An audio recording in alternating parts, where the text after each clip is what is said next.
এটা 1975 সালের 15 আগস্ট। বিদেশি সংবাদ মাধ্যমগুলো বলছে, পরিবেশ দেখে মনে হচ্ছে এই শহরে যেন তেমন কিছুই ঘটেনি। And this is how Dhaka looks today.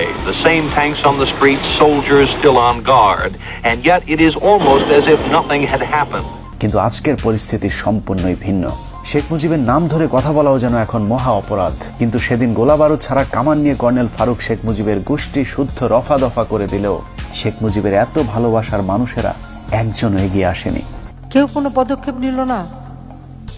ওই লাশ পড়ে থাকলো 32 নম্বরে। ধরে নিলাম অবস্থা ভয়াবহ খারাপ ছিল, কিন্তু কখনো কি চিন্তা করে দেখেছেন যে দেশে সালমান শাহের মতো একজন চিত্রনায়ক মারা যাবার পর শোকে 7 জন মানুষ আত্মহত্যা করতে পারে, সেই দেশে এমন একজন মুজিব প্রেমীও কি ছিল না, যিনি কিনা মুজিবের ভালোবাসায় অন্তত আত্মহত্যা করতে পারত?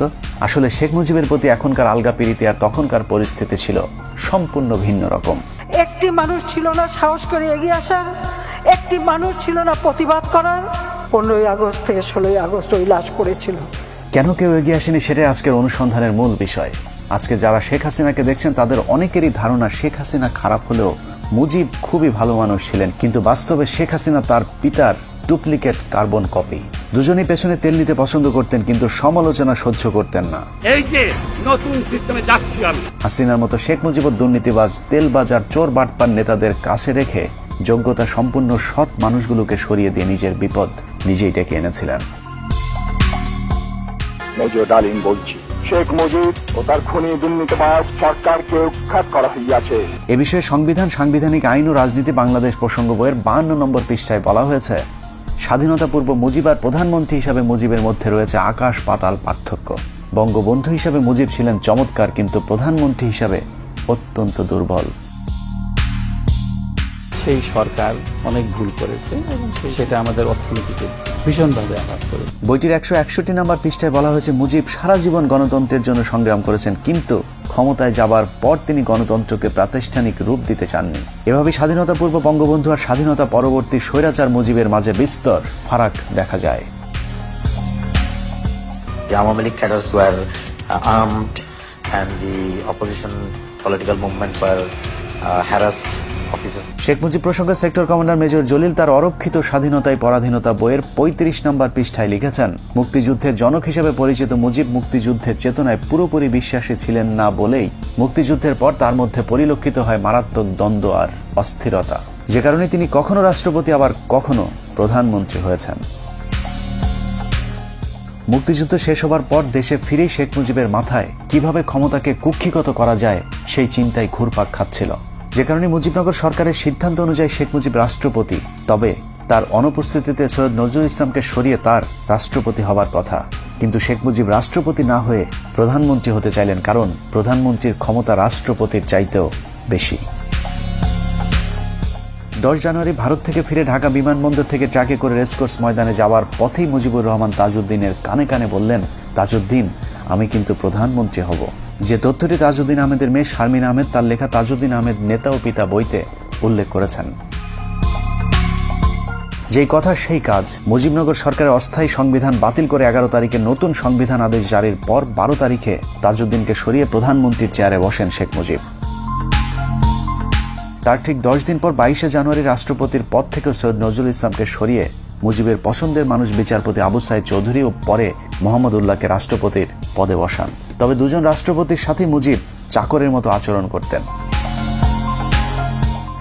সাংবিধানিক আইন ও রাজনীতি বাংলাদেশ প্রসঙ্গ বইয়ের 47 নম্বর পৃষ্ঠায় বলা হয়েছে, 72 থেকে 75 শেখ মুজিব প্রধানমন্ত্রী থাকাকালীন দুজন রাষ্ট্রপতির একজনকেও তিনি পাত্তা দিতেন না। মুজিবের অগণতান্ত্রিক ও অসাংবিধানিক কাজের বিরুদ্ধে কথা বলার সাহস ছিল না তাদের। একই পৃষ্ঠায় বলা হয়েছে, মুজিব আর ক্যাবিনেট সদস্যদের সম্পর্ক ছিল প্রভু আর ভিত্তের মতো। ক্ষমতা পেয়ে বদলে যাওয়া মুজিবের একনায়কতন্ত্রের বিরুদ্ধে যে যখন প্রতিবাদ করেছে তাকেই তিনি তখন শায়েস্তা করেছেন। স্বাধীনতার দলিলপত্রের প্রথম খণ্ডে শেখ মুজিবের মাস্তানির এক ভয়ঙ্কর বর্ণনা তুলে ধরা হয়েছে, যেখানে বলা হয়েছে 1972 সালের 11 এপ্রিল কে ওবায়দুর রহমান সংসদে বলেন, এ পরিষদ যদি সার্বভৌম না হয় তাহলে মন্ত্রিসভার ক্ষমতার উৎস কোথায়? মাননীয় স্পিকার, আমার দাবি অবিলম্বে এই গণপরিষদকে স্বাধীন বাংলাদেশের পার্লামেন্ট হিসেবে ঘোষণা করা হোক।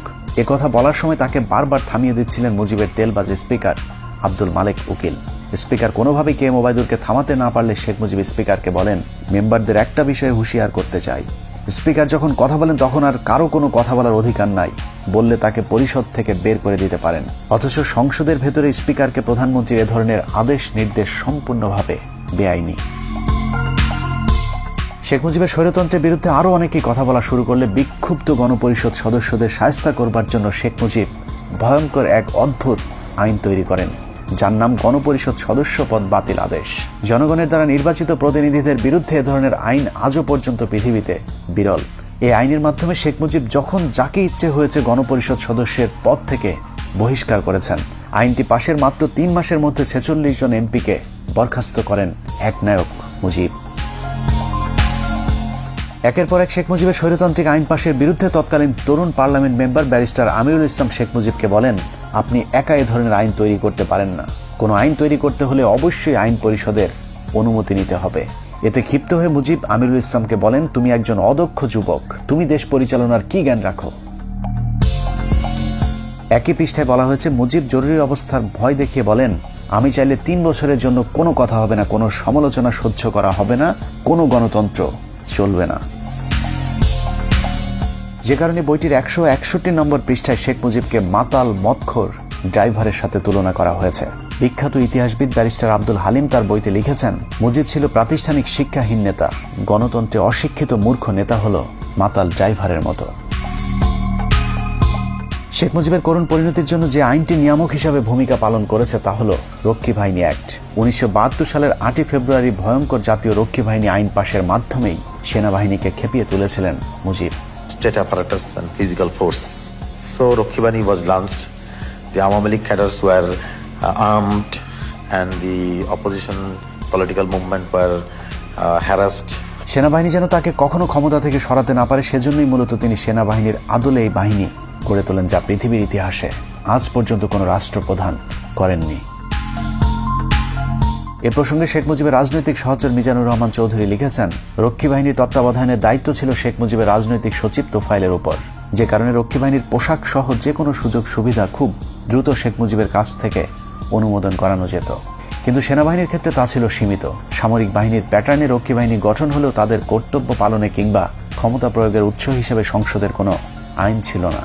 এক পর্যায়ে রক্ষী বাহিনীকে আইন শৃঙ্খলা রক্ষায় পুলিশের মতো দায়িত্ব দেওয়া হয়, বিশেষ করে জাসদ কিংবা চীনপন্থীদের অর্থাৎ ভারত বিরোধীদের দমন করার জন্য নামানো হয়। কিন্তু এ কাজে গিয়ে তারা যে বাড়াবাড়ি করে তাতে জনগণের কাছে আতঙ্কের এক মূর্ত প্রতীক হয়ে দাঁড়িয়েছিল রক্ষী বাহিনী। পাশাপাশি সেনাবাহিনীরও হিংসার পাত্র হয়ে দাঁড়ায়। কেউ কেউ এমন কথাও বলেছে যে এর চেয়ে পাকিস্তান আমলই তো ভালো ছিল। মুজিব ক্ষমতায় টিকে থাকার জন্য হাজার হাজার রাজনৈতিক কর্মীকে হত্যা করে, জাসদের 10,000 কর্মীকে জেলে রাখে, মোশাররফ হোসেনকে হত্যা করে, সিরাজ শিকদারকে হত্যা করে। সশস্ত্র রক্ষী বাহিনীর এসব সন্ত্রাসী কার্যকলাপকে প্রতিহত করতেই সশস্ত্র জাসদ গণবাহিনী প্রতিষ্ঠা অনিবার্য হয়ে পড়েছিল। শতভাগ মুক্তিযোদ্ধাদেরকে নিয়ে গঠিত রক্ষী বাহিনীর অত্যাচারের কারণে ওই সময় ব্যাপক জনপ্রিয় হয়েছিল শতভাগ মুক্তিযোদ্ধাদের নিয়ে গঠিত দল জাসদ, যার ফলে 1973 সালে নির্বাচনে আওয়ামী লীগের প্রধান প্রতিদ্বন্দ্বী হয়ে দাঁড়ায় জাসদ নামক নতুন ওই রাজনৈতিক দলটি। মানুষের সিভিল রাইট এবং মানুষের ফান্ডামেন্টাল রাইটস এগুলি কাঠিল করে দিয়ে মুজিব ক্ষমতা থাকার চেষ্টা করে। শেখ মুজিবের দুঃশাসন আর সন্ত্রাসী রক্ষী বাহিনী নির্যাতনে অতিষ্ঠ হয়ে 1973 সালে নির্বাচনে জাসদকেই ভোট দিয়েছিল মানুষ, কিন্তু শেখ মুজিব স্বাধীন বাংলাদেশের প্রথম নির্বাচনে ভোট ডাকাতি করে জাসদের জয় ছিনিয়ে নেয়। সংবিধান, সাংবিধানিক আইন ও রাজনীতি বাংলাদেশ প্রসঙ্গ বইয়ের 51 পৃষ্ঠায় শেখ মুজিবের ভোট চুরির এক অকল্পনীয় বর্ণনা দেওয়া হয়েছে, যেখানে বলা হয়েছে 1973 সালে নির্বাচনে ভোট গ্রহণ শেষে যখন বেতার টিভিতে ফল ঘোষণা হচ্ছিল, তখন আওয়ামী লীগ যখন দেখল তাদের প্রথম সারির কয়েকজন নেতাই পরাজিত হয়েছে, তখন তাদের মধ্যে আতঙ্ক কাজ করেছিল, যে কারণে তারা মিডিয়া কুয়ের আশ্রয় নেয়। কেন্দ্রীয় প্রচার কমিটিকে বাদ দিয়ে গণভবনের কন্ট্রোল রুমে ফলাফল প্রচারের দায়িত্ব নিয়ে ভোট গণনা বন্ধ করে দেওয়া হয়। আওয়ামী লীগের কতিপয় নেতাকে জোর করে জেতানোর জন্য কয়েকটি কেন্দ্রে হেলিকপ্টার পাঠিয়ে সেখানকার ব্যালট বাক্স ছিনিয়ে এনে নতুন ব্যালট রেখে আসা হয় ভোট কেন্দ্রগুলোতে। সর্ববৃহৎ ভোট পেয়ে আমার বাবা পুরা বাংলাদেশের মধ্যে সর্ববৃহৎ ভোট পেয়ে এমপি হয়েছিল এবং বিবিসি থেকে ডিক্লেয়ার দিয়েছিল। কিন্তু শেখ মুজিব উঠে সহ্য করতে না পারে আমার বাবার বিরুদ্ধে যে দাঁড়াছিল এম সিদ্দিক, ও মাত্র 10,000 ভোট পাইছিল, আমার বাবা পেয়েছিল 90,000 ভোট। তারপরে ওকে ডিক্লেয়ার দিছে, আমার বাবাকে বল প্রয়োগ করে এবং ঘেরাও, ও আমার বাবাকে বাড়ির মধ্যে ঘেরাও রেখে এই কাজটা করা হয়েছিল। ভোট ডাকাতির মতো 1973 সালে নির্বাচনে শেখ মুজিবই প্রথম বিরোধী প্রার্থীকে গুম করার নজিরও স্থাপন করেন। 73 নির্বাচনে শেখ মুজিব 4টি আসনে মনোনয়ন জমা দেন। এর মধ্যে ভোলার জাসদ নেতা ডাক্তার আজহারউদ্দিন ছিলেন শেখ মুজিবের শক্তিশালী প্রতিদ্বন্দ্বী, যে কারণে মুজিব তাকে মনোনয়নপত্র জমার দিনই অপহরণ করে ওই আসনে বিনা প্রতিদ্বন্দ্বিতায় জয়লাভ করেন। ওই সময় গণকণ্ঠ পত্রিকাটি ব্যাপক জনপ্রিয় এবং সরকারের সমালোচক ছিল, যে কারণে পত্রিকাটির নির্বাহী সম্পাদক আফতাব উদ্দিনকে জোর করে গাড়িতে তুলে চোখ বেঁধে নিয়ে যায়। তাদের বিরুদ্ধে কোনো কথা পত্রিকায় লেখা যাবে না শর্তে রাত 9টার দিকে তাকে ছেড়ে দেওয়া হয়, যে তথ্যটি জাসদের উত্থান পতন অস্থির সময় রাজনীতি বইয়ের 98 পৃষ্ঠায় উল্লেখ করা হয়েছে। জাতীয় নির্বাচনের মতো সব নির্বাচনেই ভোট চুরিতে জড়িত ছিল মুজিব ও তার পরিবার। ডাকসু নির্বাচনে জাতীয় সমাজতান্ত্রিক দলের সমর্থিত পরিষদের কাছে মুজিব সমর্থিত পরিষদ পরাজিত হতে পারে এমন খবরে শেখ মুজিবের বখাটে পুত্র শেখ কামাল ডাকসুর ব্যালট বাক্স ছিনতাই করেন। প্রতিপক্ষরা মিছিল নিয়ে বের হলে শেখ কামাল সেখানে অস্ত্র হাতে দাঁড়িয়েছিলেন, যে তথ্যটি বইয়ের 106 নম্বর পাতায় বলা হয়েছে। শেখ কামাল যে রাতে ব্যাংক ডাকাতি করতে গিয়ে গুলিবিদ্ধ হয়েছিল সেদিনও শেখ মুজিব বলেছিলেন শেখ কামালকে তিনি হাসপাতালে দেখতে যাবেন না, কিন্তু ওই সময়ের পুলিশের আইজিপি তার এক ডায়েরিতে উল্লেখ করেছেন 2 দিন পর শেখ মুজিব তাকে ঠিকই হাসপাতালে দেখতে গিয়েছিলেন, যদিও শেখ হাসিনা ইদানিং ব্যাংক ডাকাতির ঘটনাটিকে ষড়যন্ত্র বলে দাবি করে থাকেন। কামালকে তো ব্যাংক ডাকাতি মানালো, মিথ্যা অপপ্রচার কিভাবে দিয়েছিল। শেখ কামালের এসব সন্ত্রাসী কার্যকলাপকে মুজিব কতটা প্রশ্রয় দিতেন তার বর্ণনা দেওয়া হয়েছে বইটির 106 নম্বর পাতায়। বলা হয়েছে ঢাকা বিশ্ববিদ্যালয়ের ইতিহাসে এটি ছিল কলঙ্কজনক একটি দিন। একটি বিশ্ববিদ্যালয়ের ছাত্র সংসদ নির্বাচন সরকার বিরোধী ছাত্র সংগঠন জিতে যাবে, এটা মেনে নেয়ার মতো উদারতাও আওয়ামী লীগ সরকারের ছিল না। ঢাকা বিশ্ববিদ্যালয়ে তখন শেখ মুজিব একজন সমচা মার্কা উপাচার্য নিয়োগ দিয়েছিলেন, যার নাম অধ্যাপক মুজাফফর আহমদ চৌধুরী। তার কাছে সাধারণ ছাত্ররা ভোট ডাকাতির বিষয়টির বিচার নিয়ে গেলে তিনি কোনো ব্যবস্থা নিতে অপারগতা জানান। এর পুরস্কার হিসেবে কিছুদিনের মধ্যে মুজাফফরকে শেখ মুজিব টেকনোক্রেট মন্ত্রী হিসেবে শিক্ষা মন্ত্রণালয়ের দায়িত্ব দিয়েছিলেন। মুখে বড় বড় কথা বলার ভেতরে দুর্নীতিবাজদেরকে প্রশ্রয় দেয়া, এটাই ছিল শেখ মুজিব। এভাবেই ভোট চুরির মাধ্যমে ক্ষমতায় আসার পর আওয়ামী এমপিরা লাগামহীন দুর্নীতির মাধ্যমে দেশকে দুর্ভিক্ষের দিকে ঠেলে দেয়, যে কারণে 1974 সালে দেশে ভয়াবহ দুর্ভিক্ষ দেখা দেয়। তবে আওয়ামী লীগের লোকেরা তখনও ঠিক এখনকার মন্ত্রীদের মতো বেহেস্তে ছিলেন। বাস্তবে দোজকে থাকা মানুষদেরকে তখনও বেহেস্তে আসি বলতে বাধ্য করা হতো। দুর্ভিক্ষ নিয়ে সরকারের সমালোচনা করলেই চলতো তার উপর নির্যাতন। ভাত দে হারামজাদা, তা না হলে মানচিত্র খাবো। আলোচিত কবি রফিক আজাদ শেখ মুজিবকে উদ্দেশ্য করে ভাত দে হারামজাদা কবিতাটি পাঠ করলে তাকে জেলে পাঠিয়ে দেন শেখ মুজিব। ইংল্যান্ডের লোক কষ্টে আছে, অন্যান্য দেশের তুলনা করলে আমরা পাকিস্তানের 37%, আমরা তো সুখে আছি, বেহেশতে আছি বলতে হবে। বর্তমানের হাসিনা সরকারের মতোই মুজিব সরকার দেশের দুর্ভিক্ষ নিয়ে মশকরা করতেন। বিদেশি একজন সাংবাদিক মুজিবকে প্রশ্ন করেছিলেন মানুষ খাবার পাচ্ছেন না, জবাবে মুজিব বলেন এই সবই গুজব, আমরা ফ্রিতে মানুষকে খাবার দিচ্ছি বলেই মাত্র 27,000 মানুষ মারা গিয়েছে, তা না হলে কয়েক মিলিয়ন মানুষ মারা যেতে পারত। It seems that many people, perhaps tens of thousands of people, are simply not getting food in this country. It's not correct. Then 27,000 people could not even die.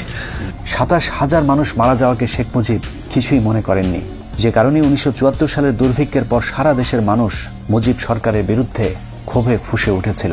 Sheikh Mujib তখন বুঝতে পেরেছিলেন দেশে গণতন্ত্র থাকলে বেশি দিন আর ক্ষমতায় থাকা যাবে না, যে কারণে তিনি বলেছিলেন আমাদের যে অবস্থা, আগামী নির্বাচনে আমরা 25-30টির বেশি আসন পাব না, তখন স্বাধীনতা বিরোধীরা আমাদেরকে কচু কাটা করবে। এই উপলব্ধি থেকে শেখ মুজিব জোর করে ক্ষমতায় থাকতে বাকশাল গঠনের পরিকল্পনা হাতে নেন। আজীবন ক্ষমতায় থাকার এরকম অগণতান্ত্রিক পরিকল্পনার সাথে আওয়ামী লীগ নেতারাও এক হতে পারেননি, কিন্তু যারাই বাকশালের বিরোধিতা করেছিল তাদের অবস্থা কতটা দুর্বিষহ হয়েছিল তা ওই সময়ের বিভিন্ন রাজনীতিবিদদের বক্তব্যে উঠে এসেছে। মুজিব সাহেব went for Bakshal, which means one leader, one party, one country. Mizanur Rahman Chowdhury তার রাজনীতির 3 কাল বইতে লিখেছেন 1975 সালের 21শে জানুয়ারি সংসদীয় দলের শেষ বৈঠকে শেখ মুজিব বাকশালের পক্ষে কে কে আছে তা জানতে চেয়ে সবাইকে হাত তুলতে বলেন। বেশিরভাগ ভয়ে হাত তুলল মিজানুর রহমান চৌধুরী হাত না তুলে বক্তব্য দেওয়ার জন্য উঠে দাঁড়ালে শেখ মুজিব তাকে উচ্চ স্বরে ধমক দিয়ে বলেন তুই বস, তুই বস।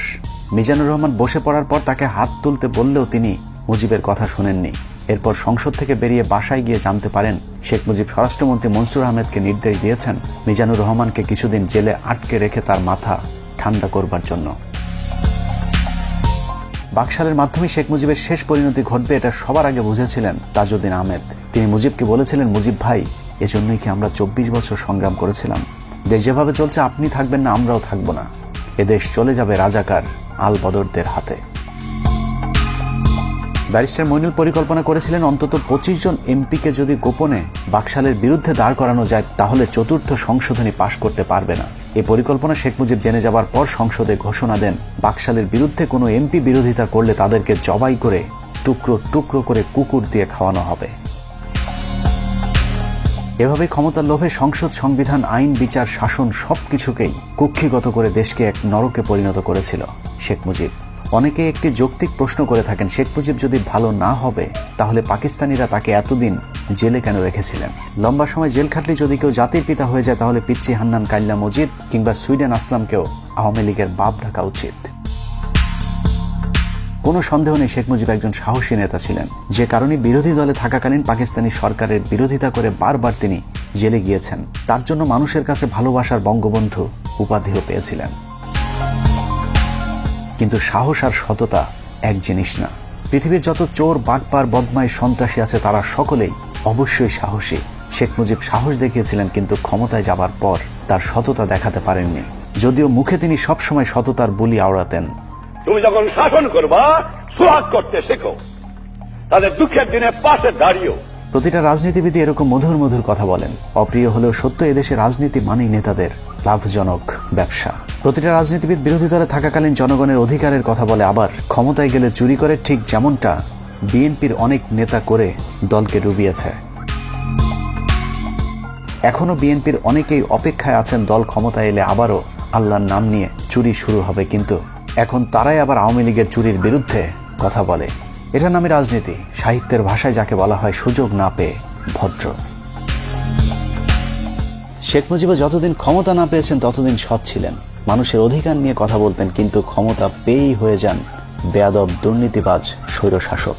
কাউকে সম্মান করতেন না মুজিব, তার চেয়ে বয়সে বড় মানুষদেরকেও তিনি তুই করে ডাকতেন। ক্ষমতা তাকে এতটা অহংকারী করে তুলেছিল যে বিদেশি গণমাধ্যমের সামনেই কলকিতে সুখ টান দিতেন। এভাবেই প্রধানমন্ত্রীর পদটিকে তিনি কলঙ্কিত করেছিলেন।